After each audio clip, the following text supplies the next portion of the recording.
Good day, podcast community. Pete Kane here, Podcast Pete and certified high performance coach. And we have a special guest. Not only is she special, but she's local, which we love local people and we have a lot in common that we're going to talk about. But Angie, for our viewers that don't know you, would you tell our viewers who you are, what you do, and who you serve? And then we'll get into our podcast.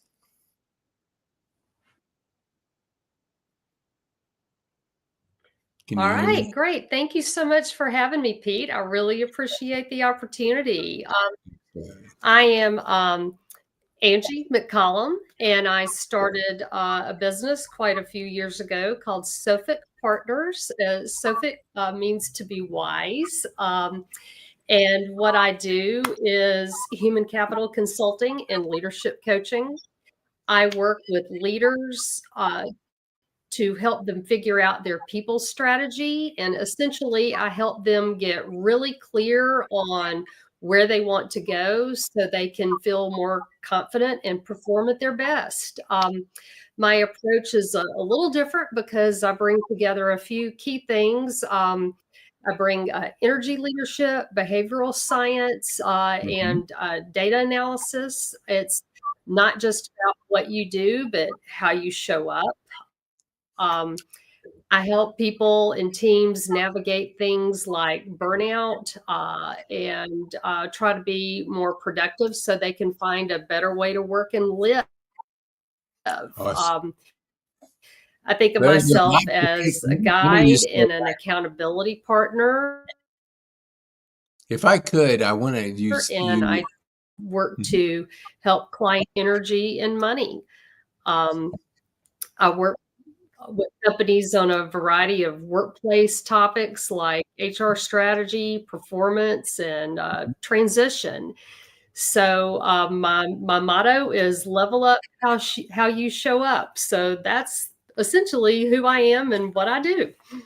Wow, that is a lot to unpack, Angie. So let me just go back to what you said. A couple words really stood out, and you know, a lot of people don't realize the value of energy. And I know we share a common platform. We'll get into that a little bit later, but how important is it that people show up with that energy on a daily basis? Because I think the number, and I'm not sure, 85% of the people don't like what they do. So how do you help people with that energy level? Well, a lot of it is assessing how you think about yourself day in and day out. And it starts with understanding energy. You have, there's catabolic energy, which is a more negative level of energy. And there's anabolic energy, which is a more positive level of energy. And there's what I do is help people get a better insight into how they normally show up and then what level of energy they tend to resonate at day in and day out in their life and in their job, and where their stress points are. And that it's about being more self-regulated in your responses and choosing how you respond to different stressors as well as positive things in your life, and making very conscientious, mindful choices around how you basically just accept what is going on in your life and how you bring your best self to everything in your life. There's a lot of other things that go into that, but I think that's a good little snapshot. I hope that was helpful. Yeah, it was. So, you don't often find people that are doing what you're doing. So take me back when you started this journey with leadership, with, what you described to our community. Was there something that happened in your life? Was it anything that you said, I want to go down this path, and you started the journey on the path that you're on now? Well, let's see. I I was in the corporate world for many years. The last role that I had in a big corporation, I was vice president of workforce analytics and rewards. That included all forms of analysis on workforce data and workforce productivity, performance. It also included all aspects of compensation, benefits, rewards. Is really the analytical side of HR, if you will. And I've always been interested in that human capital space from a strategy perspective, as well as down on an individual level, what makes us interested in what we choose to do and how do we do it, and what are ways for people to do their jobs better. And you think about that whole human resources space kind of evolving into a broader perspective on human capital, and now it's really kind of evolving yet again into human performance. And how do we begin to work with AI, for instance? But to kind of backtrack into how I got into this, I decided that I really wanted to have more time to spend with my daughter, and I wanted to have time to explore the types of project works and project work and get into the things that I really wanted to do. And so I felt like it was time to go out on my own. And when I did that, that's been 11 years ago, actually. And I've really never looked back. I've enjoyed the variety of it and the flexibility, the scalability of having my own little practice. I have been part-time for most of my daughter's last 10 years, 10, 11 years or so, but she just recently started college. So I'm in a position to actually ramp back up again for the first time in a decade. So Awesome. What do you think, like, because it's easy to get a paycheck every Friday and work in the working world, but when you're entrepreneurial and you're doing your own thing, there's no guaranteed paycheck. Did you find that transition to a mindset of entrepreneurship a difficult one based on just consistency of a check coming in every week versus nothing coming in? Yes, I did. My father was an entrepreneur, and so I mean, I understood and had some insight to that just Mhm. because of my childhood and watching him. But yes, it is a big shift. It's something that you have to plan for, and I did plan for a couple of years before I did the big jump from corporate. Um, and it's something that involves the whole family. It's not something you do just on a whim, or at least probably should not do it on a whim. It's something you really have to mentally brace for and really take a hard look at your personal finances and be prepared to make that leap. That's awesome. You know, my partner's an AI specialist, and we've known each other for probably 8, 9 years. And, you know, we both had similar journeys into the entrepreneur world. And, you know, over the last 3 years, he's been really going deep into AI. And he encouraged me 3 years ago to start playing with it. And I'm glad I did because I wasn't willing to do it at that time. How is AI helping you, and how do you use it in your job today? Well, I think there's several ways it helps me. I am able to take notes, do research, explore a lot of topics in a great amount of depth very quickly compared to what I would have had to do years ago doing all the research by hand myself. So that has been really an exciting area of growth for me. I really enjoy research and writing on different topics. And most of my writing I still do at least the first pass or two myself, and then go in and let AI help me review it, look for holes in the content, that kind of thing. There are people that actually use AI to do their writing for them. I still enjoy the writing process, the creative process myself. So for me, that's a better way to do it. Another thing that I am getting involved in with AI right now is I'm experimenting with a little AI chat bot that's a little coach bot called Angie AI that my clients are able to access and use. There's also a link to it on my website as well, but it really is like talking to me 24/7, because I have to sleep, but my AI chatbot does not have to sleep. So it's a way of supplementing that relationship with clients, and it's fun. I mean, most of my clients are only just now kind of learning a little bit about AI, and so it's sort of a safe way for people to, with a person they trust, to go in and learn what it's like to have prompts and responses with an AI chatbot. So that's been a fun new addition. Something else that I'm working on right now is a workshop that I'm putting together called Human-Centered Leadership with AI, which is all about helping leaders navigate this new wild world of disruption we're experiencing with greater clarity and confidence.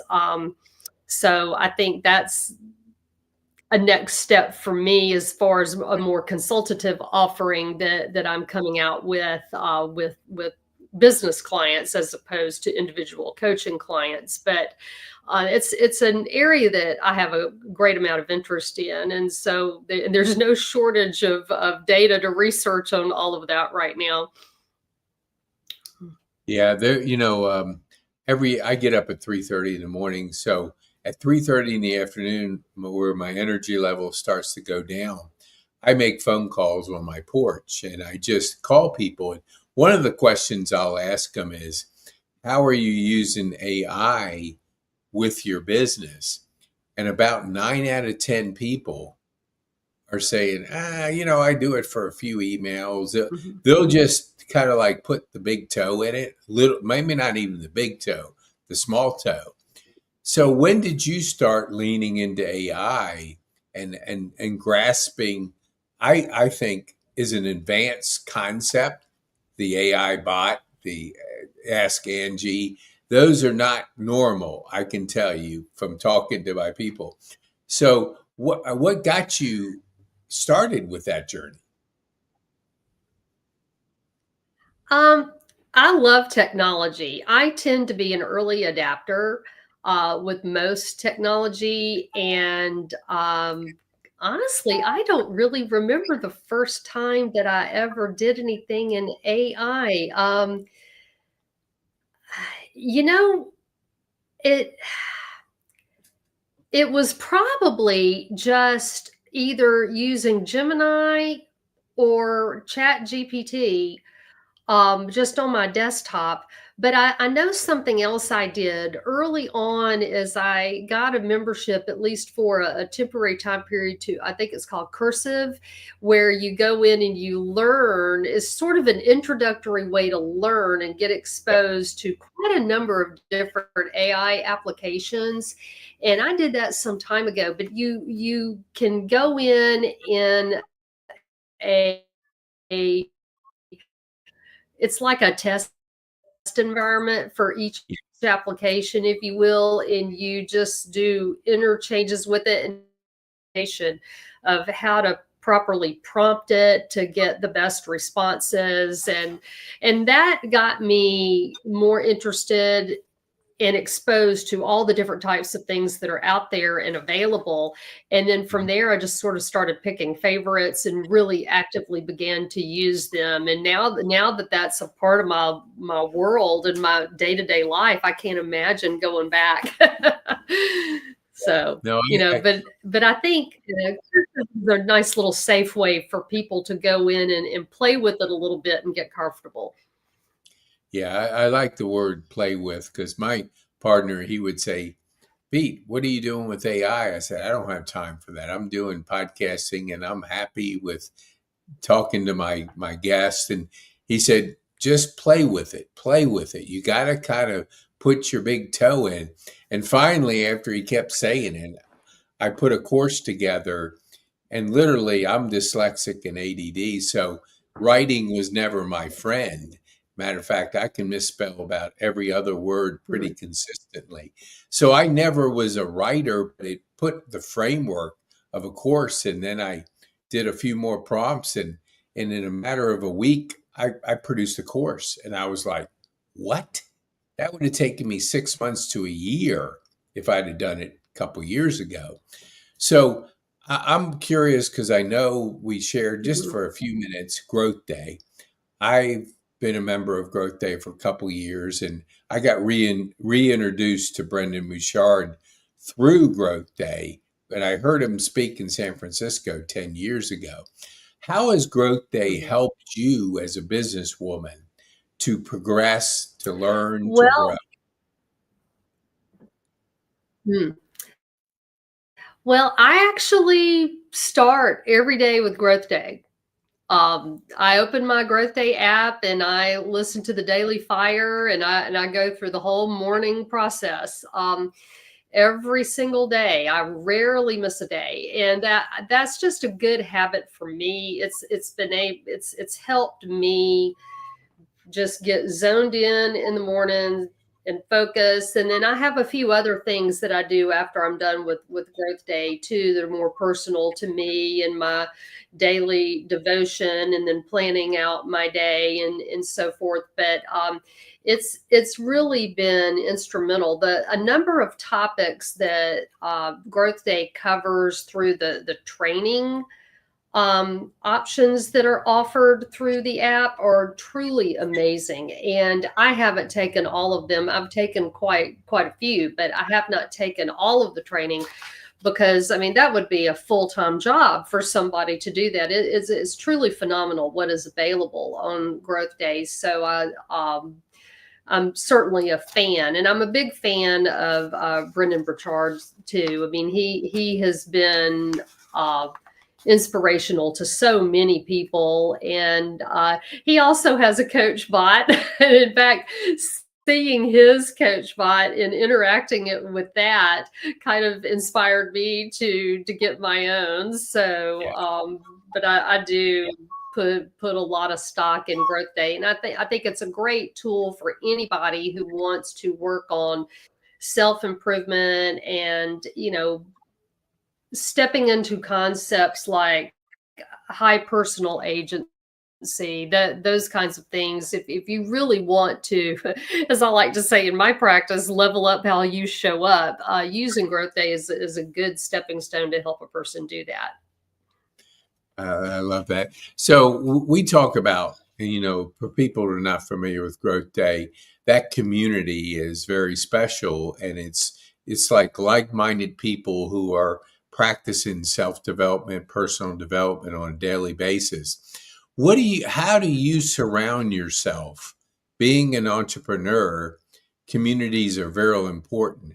Is there local communities, or are there online communities that you are a part of besides Growth Day that help you in that journey as an entrepreneur?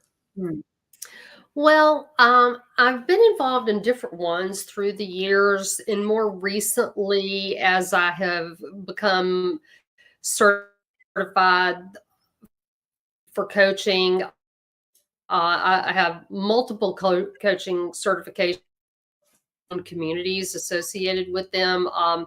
The International Coaching Federation, of course, is a worldwide community of coaches, and they offer a number of things for people to stay in touch and help people learn from each other. Also, the Institute for Professional Excellence in Coaching, iPEC. That's where my most recent certification came from.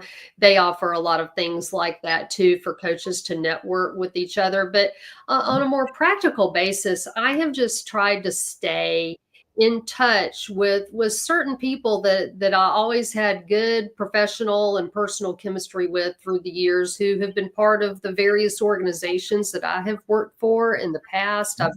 I've kept that network of those select people going, and almost all of us through the years have gone on to other companies or started businesses. And but it's a smaller, more select network. And so as I go through this transition process that I am undergoing right now, being a very recent empty nester, and looking at the very probable relocation change, but my husband and I are looking at moving, and so we're looking at several different locations for that. But I know once all of that comes together, I will want to, at least for some period of time after I get settled in a new place, reach out more to that local business community and do some live face-to-face in-person networking. I think that's always a good way to get to know a community and reestablish yourself.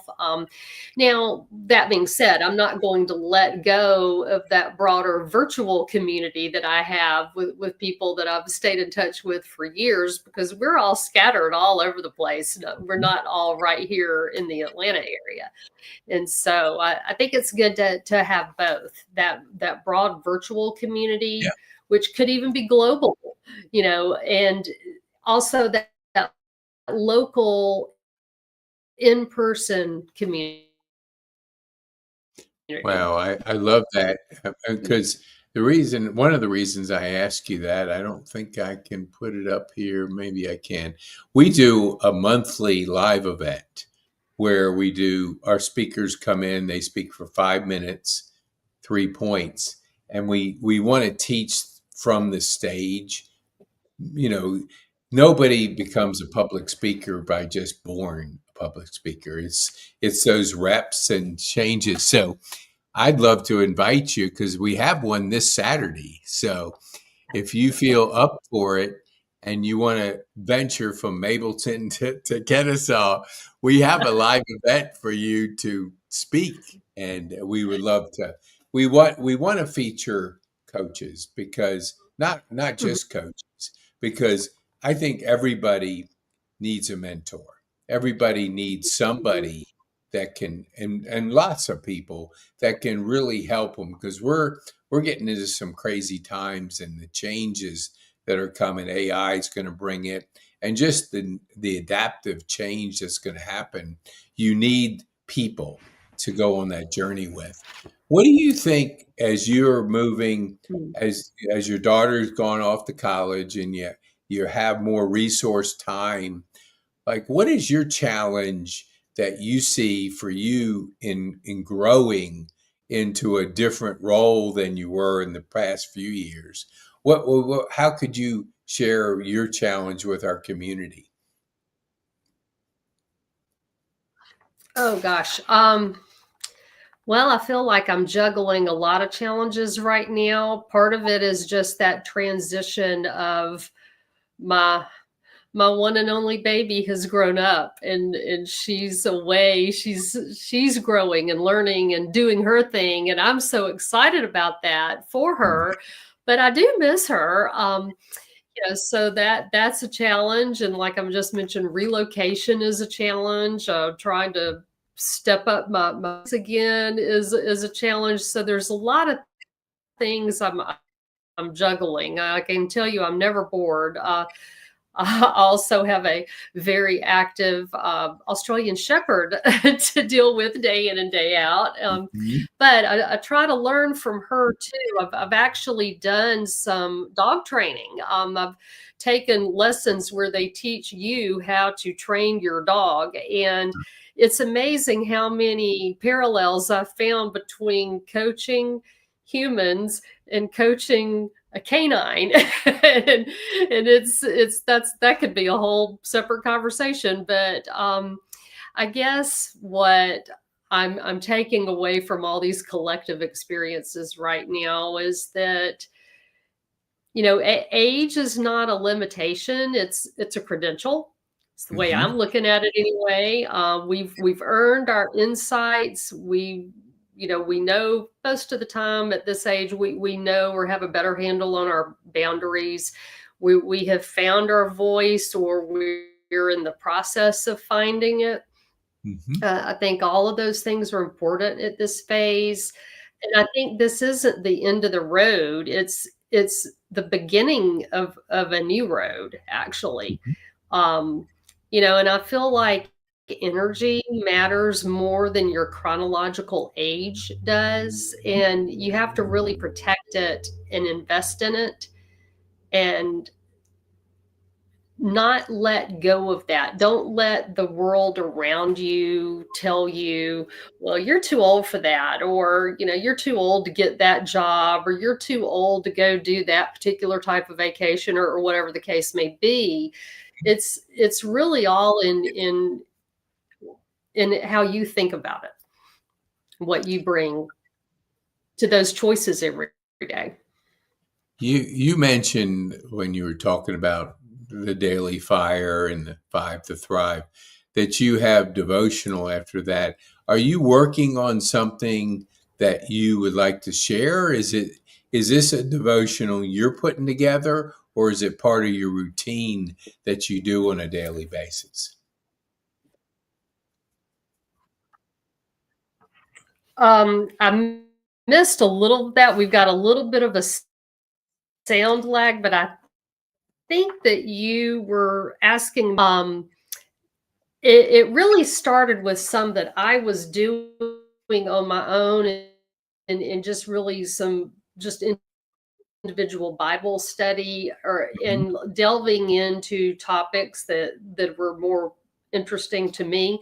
So I started kind of creating some interactive devotionals where they're website driven, where you can go in and you can log on and actually interact a little bit with the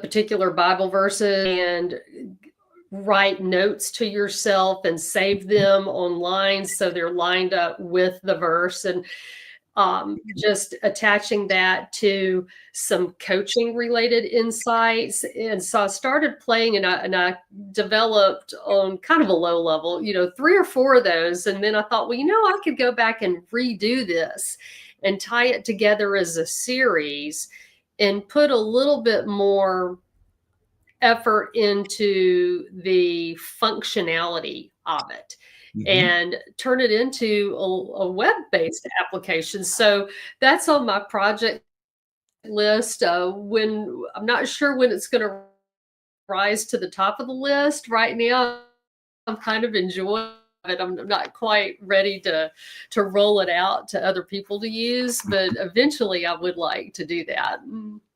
That Because is I'd like awesome. it to be useful to other people, not just to me. Mm. Yeah. You mentioned like you enjoy writing.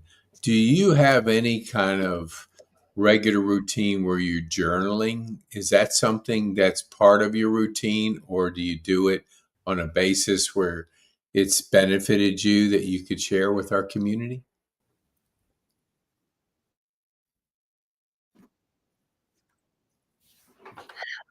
Well,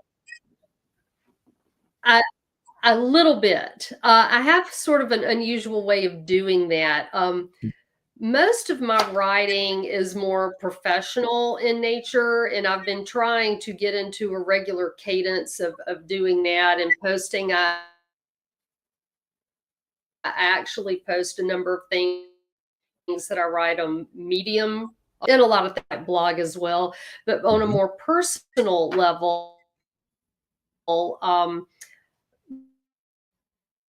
my grandmother was a letter writer and really was just an amazing letter writer, and she taught me the value of that. But what I have done since, well, my daughter is 18, so when I was pregnant with her, so we're going back nearly 19 years ago, I actually wrote a prayer for my daughter. And then that turned into writing a letter to her on her first birthday. And then that turned into keeping notes all throughout the year to keep track of things I wanted to include in the letter for her second birthday. Me putting the letters into a journaling software, and as I think of things and as events occur or certain things that I really want to capture come up, I go into that journal and I record it in the journal. So basically she's going to have the story of her life and the story of my life all intertwined over all these years. And at the end of every year, I actually do a compilation of that year, and I actually print it like just a regular letter on paper. And I have 18 years of those accomplished now. I have 18 years of letters for her. I haven't decided when I'm actually going to give them to her. Yeah. But I will tell you, it's going to be a while. It's going to be quite a while, because my I was an older first time mom, only time mom. I had just turned 40 when she was born. Okay. And I can tell you, I think it takes being about at least 40 years old to really appreciate what your parents did for you, and to have matured enough to really understand and be able to go back and look at your parents, not just as, oh, that's my mom, but as a person, as a human, as somebody who led a life. And that life, a big chunk of it happened before she will end up seeing any of this until she's 40. And, when she's 40, I'll be turning 80. And so I think that's my optimism. That's real. I mean, that's real special to When have she was written born. those letters. Wow. Is when I think I want that to be my gift to her. Awesome. And by the time we reach that point, the technology will probably be there for, yeah. That's a love gift to her. That's my lifelong, probably my most important project. Well, that's a beautiful one, and it's so encouraging when somebody intentionally does something like that. To, I know on the receiving end, she's going to really appreciate that perspective of mom over the years, which changes obviously as she grows up. So I was looking as you were sharing. I don't know where I put that when you gave me in the chat. Hold on here. I'm gonna do it while we talk, because I want people to be able to get to know how they can get a hold of you. So if I'm gonna close with one statement, and I want you to just kind of be prepared to share. Hold on here. Okay, Angie, hopefully she'll come back in just a second. If she doesn't, you can get a hold of Angie at the website on the screen, and you can email her at that email on the screen, so you can get a hold of Angie if you want to know more about how to connect with Angie. She should come back in just a few seconds. hopefully she can come back. We want Angie back. Angie, please come back. Maybe it's the Russians or the Chinese that are giving us interference. I don't know what it is, but we've had some technical difficulty today. There she is. She's back. Angie, good to have you back. So tell our viewers, how can they get a hold of you? Can you hear me, Angie? Oops. Angie, can you hear me? Oops. Well, I'm gonna for some reason we're not getting a good reception with Angie, but share this with people that that you think need to hear from Angie and hear what she's doing, because we've had a little technical difficulty, and we'll just allow you to be able to look in the show notes. And here's something: our connection is very unstable. I know. Yeah. Sorry about that, community. We'll work on that. Angie, thank you so much for being with us this afternoon.